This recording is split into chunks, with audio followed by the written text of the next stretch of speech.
আল্লাহ রাব্বুল আলামিন আমাদেরকে নামাজের জন্য ডাক দেয়, কিন্তু আমরা নামাজ পড়তে আসি না। আল্লাহ আমাদেরকে ইবাদত করার জন্য শুধু নয়, আল্লাহ আমাদের সাথে কথা বলার জন্য ডাকে মসজিদে, কিন্তু তারপর আমরা বান্দা হয়ে আসি না মসজিদে। আল্লাহ রাব্বুল আলামিন ফজরের সময় ডাক দেয়, বান্দা ওঠো, আসো, সারা রাত ঘুমালে, এখন আমার সাথে একটু কথা বলে যাও।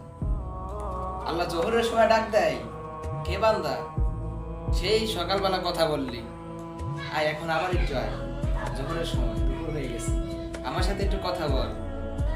আল্লাহ আবার আসরের সময় ডাক দেয়, হে বান্দা, জোহরের সময় কথা বলে গেলি, তোর তো আর খবর নাই, আয়, বিকেল হয়ে গেল, আয় আমার সাথে একটু কথা বল।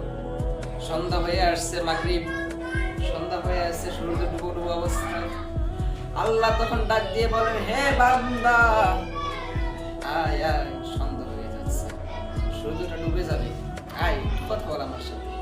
এখন বলতে পারেন যে তাহলে এশা ডাকে, এশায় মনে হয় ডাকে যে হে বান্দা, তুই আবার ফজরের সময় উঠবি, হয়তো উঠবি, আবার উঠবি না, গ্যারান্টি, আয় একটু কথা বলে যা।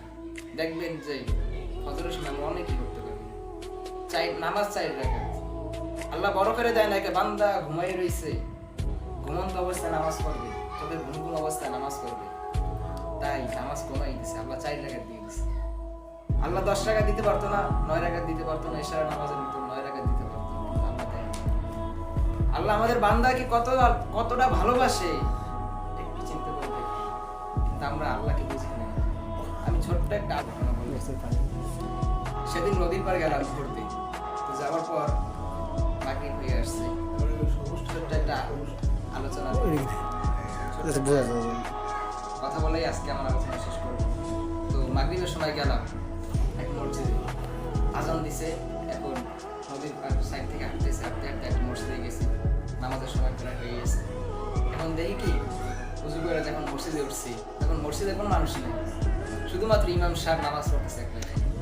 তখন আমি ইমাম সাহেবকে জিজ্ঞেস করলাম যে হুজুর, মুসল্লি কোথায়?